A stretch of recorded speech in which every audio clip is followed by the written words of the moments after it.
All right, folks, welcome back to the FITSNews studio for another edition of the Weekend Review. It is go time. It is showtime. It is the moment we've been waiting for. After months of anticipation, speculation, and machinations in and out of the courtroom, the Murdaugh murders, crime, and corruption saga is approaching its point of critical mass. Some are calling it the trial of the century. Others are calling it Murdaughpalooza. But South Carolina's biggest criminal case yet, headed to the front porch of the Lowcountry, Walterboro, South Carolina. We're going to detail our coverage plans in this coming episode and provide a sneak peek of what to expect as that trial gets underway.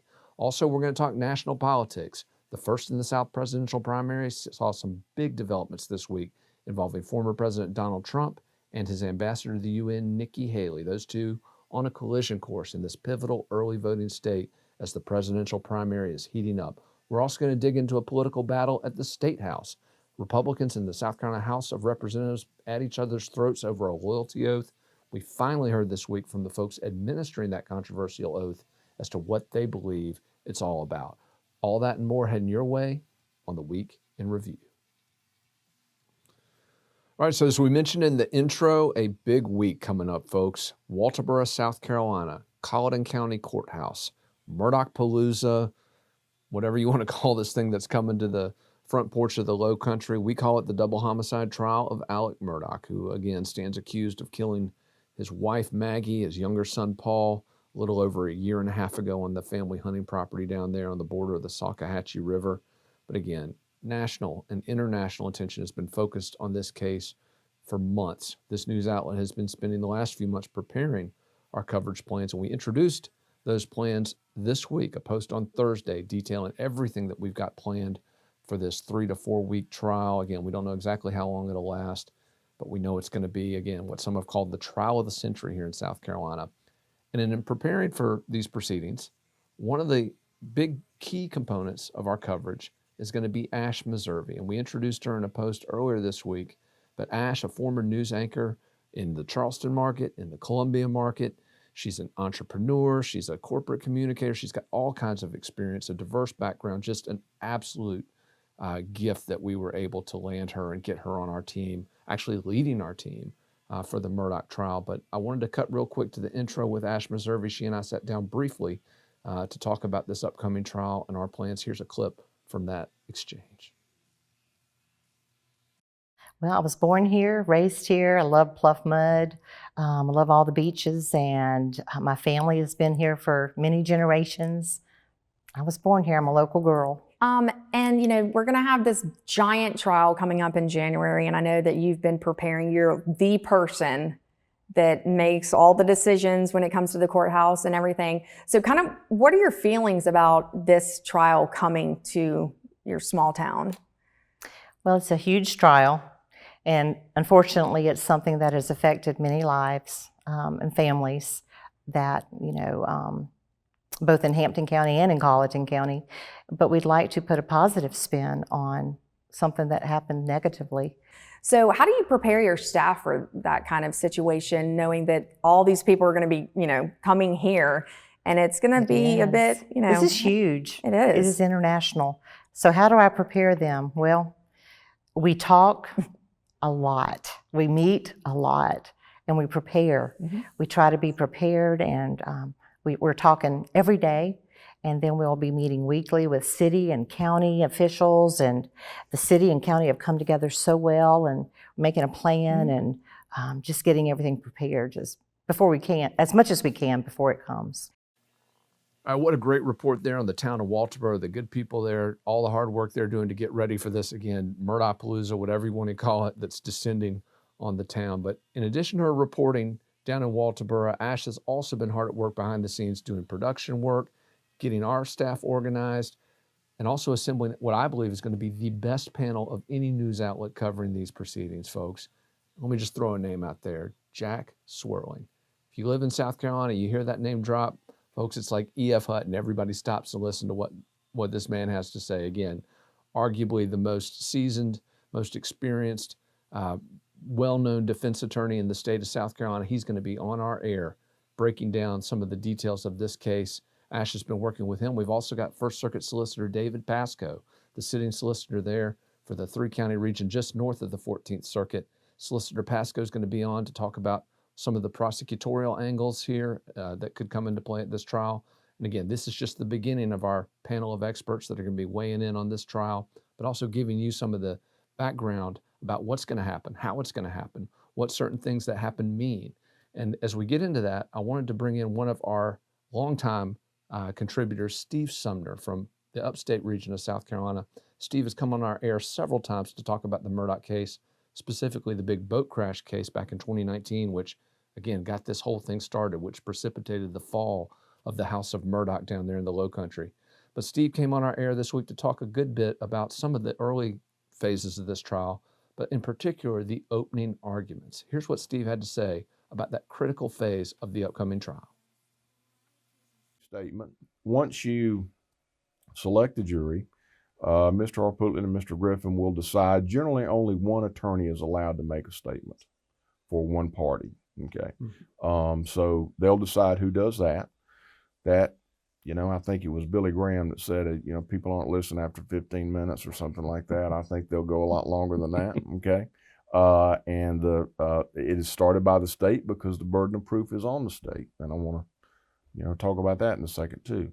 So they give their opening statement. The defense gives their opening statement, setting the scene, talking about what points they believe will be key in the case. Now remember that what an attorney says is not evidence. And Judge Newman will tell the jury that. He'll say, ladies and gentlemen, we're getting ready to hear from the attorneys. What they say to you is not evidence. It is merely their opinion or their thoughts or what they want to convey to you, but that is not evidence that is coming in. This is just something that is a part of our process. And so they will get up, they'll make their opening statements. Each side obviously will be taking copious notes on what the other said about where this is going. And then the evidentiary phase, of the case starts. The state proceeds first. Again, they have the burden of proof beyond a reasonable doubt. What does that mean? Well, in South Carolina, we had a Supreme Court case many years ago that defined reasonable doubt.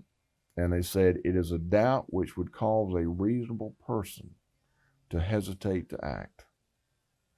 Okay, that is the definition. It is a reasonable doubt is a type of doubt that would cause a reasonable person to hesitate to act. And in this case, act being convict. To convict, correct, Okay. Exactly. And so what I've argued numerous times is if you have a hesitate, you don't have to stop. If you think about stopping, if the thought of stopping crosses your mind, then our Supreme Court has already told you what the verdict is. The verdict is not guilty. It's not guilty. Now, in federal court, it's defined a little more favorably to the government. And it says that basically the government does not have to prove it beyond all doubt, only beyond a reasonable doubt. And if you believe that there's a real possibility that this defendant is not guilty, then that should be your verdict. However, you must believe that there's a real possibility that they're written, and that's a better charge for the state. That helps So, the state, yeah. In the trials I've been doing in the last 10 years, the judges read both of them. Yeah. Yeah, they'll read both of them. I want to thank Steve Sumner again for his expert analysis. We're going to be hearing a lot more from that interview that he gave us earlier this week. Just a fascinating look at some of the details of what we're going to see in this upcoming trial. But as we talk about opening arguments, I want to go to something that we've been hearing a lot about over the last few days, the opening argument for the defense, particularly the remarks that will be delivered to the jury by Dick Harpootlian. Now, these remarks, we are told, are going to be a paradigm shift, that they're going to turn this trial on its ear. Ordinarily, when you hear a defense attorney address jurors, they'll say things like, the state has to prove this. The burden of proof is on the state. They've got to prove it beyond a reasonable doubt. So as you listen to the state's case, remember those things. And the defense will say, we don't have to prove anything. It's all on them.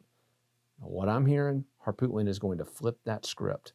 He's going to flip that script, folks, and actually tell the jury that, hey, not only are we going to give you reasonable doubt, we're actually going to prove Alec Murdaugh didn't do it. Again, that would be a huge paradigm shift where a defense attorney actually assumes that burden of proof and says that he's going to conclusively prove that the state's wrong in its allegations against his client. So be on the lookout for that. Obviously, Harpootlian, a master showman who has found his stride over the last few months with a fellow attorney, Jim Griffin. They started off very, sloppy in this case, folks. Let's be honest. It was a very difficult first few months for Harpootlian and Griffin.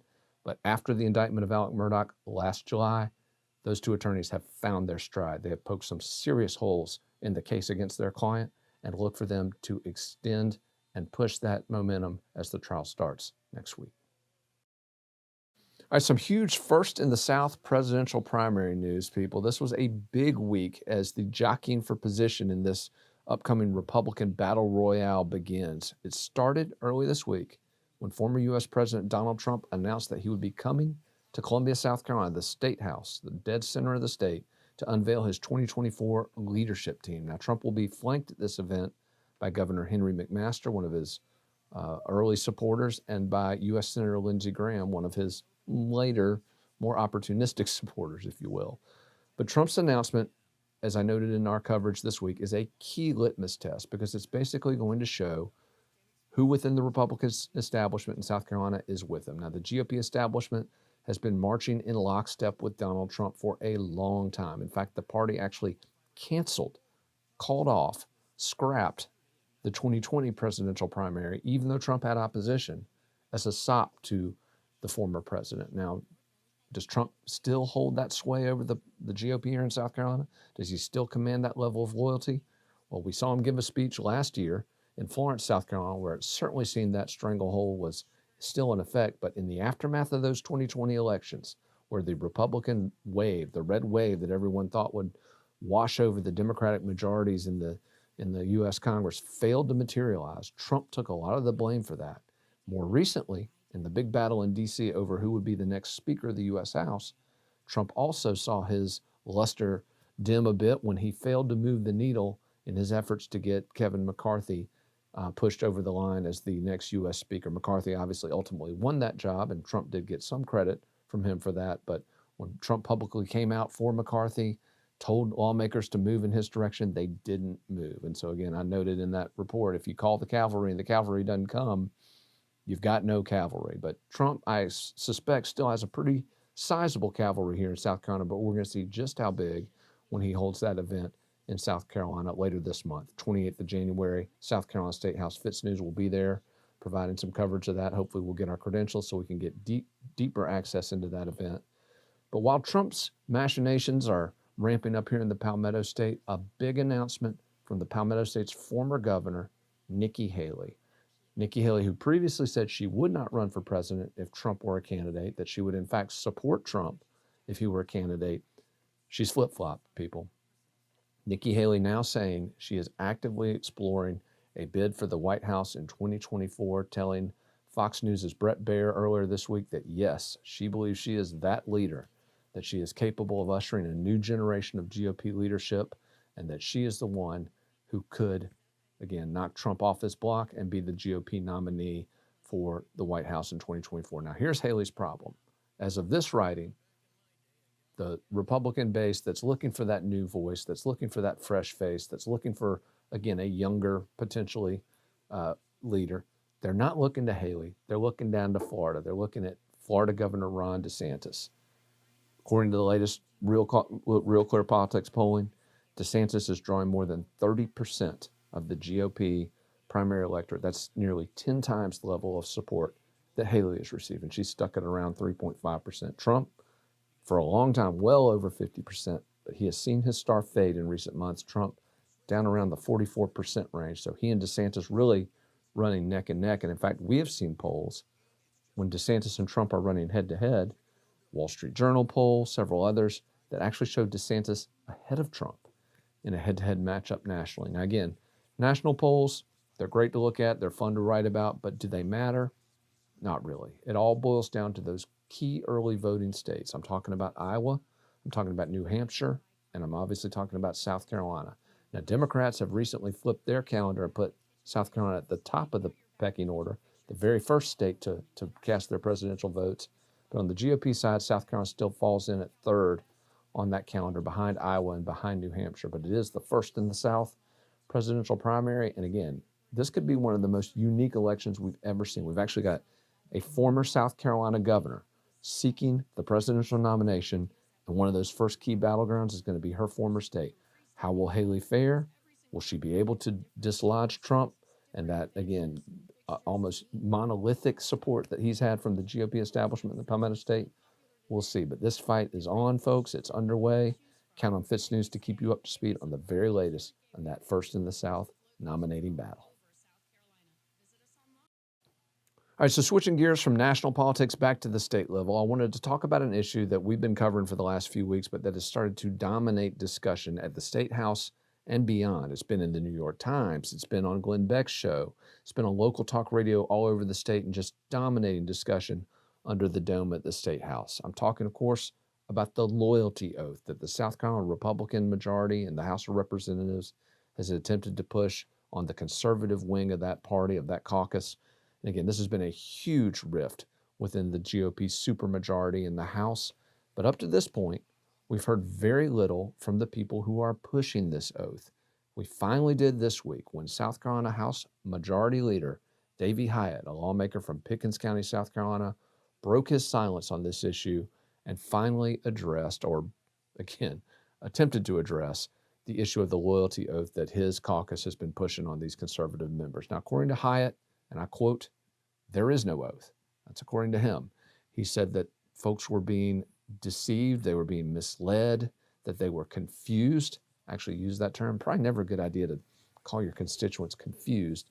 But again, according to Hyatt, voters being misled by media and blog reports. I guess he's taking a little shot there. But again, Hyatt claiming there is no oath. But what was interesting about his statement, which was released on Thursday of this week, in which he invited folks to look at the rules of the caucus and decide for themselves, he completely omitted to mention the rule that is at the very crux of this scandal, a rule which prohibits Republican lawmakers from engaging in a primary election against another incumbent.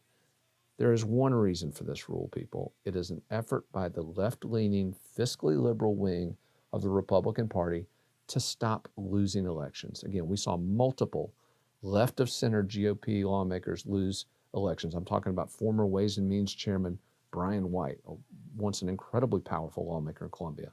Education Committee Chairman Rita Allison. These are two Republicans, again, with a history of voting with Democrats for big spending, voting against Republican principles. They were defeated in their primary elections this last year, 2022. And clearly the Republican majority does not want that to happen again, or more accurately, doesn't want it to happen to them. Now, again, this is problematic because, again, in our democracy, lawmakers ought to be able to endorse whoever they want. And I've heard from several of these lawmakers who, in fact, have told me, Will, what if one of my buddies runs? What if one of my business partners runs? What if a family member runs? Am I supposed to not support them just because there's some, again, fiscally liberal Republican sitting in that seat? No, I should be able to support them. They're absolutely right.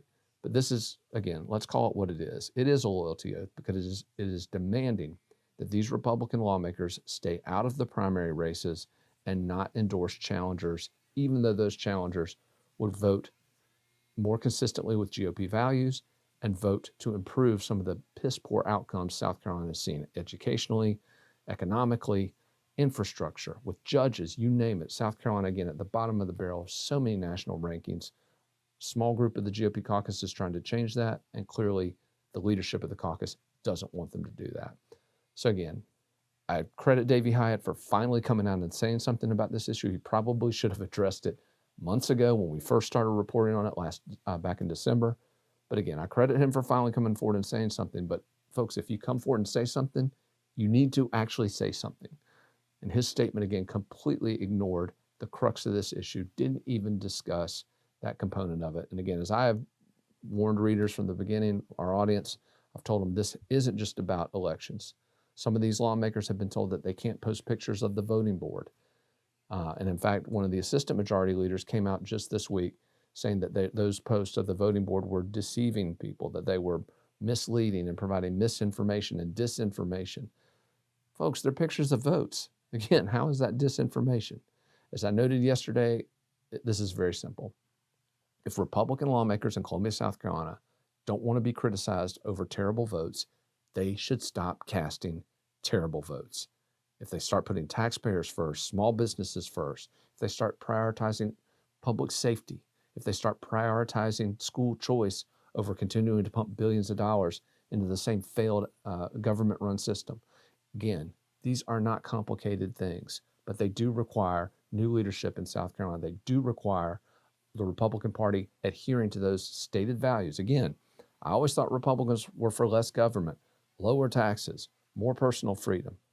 That has not been the way the Republican majority in South Carolina is governed. And folks, that is why that Republican majority is moving to muzzle any dissent of its piss poor outcomes.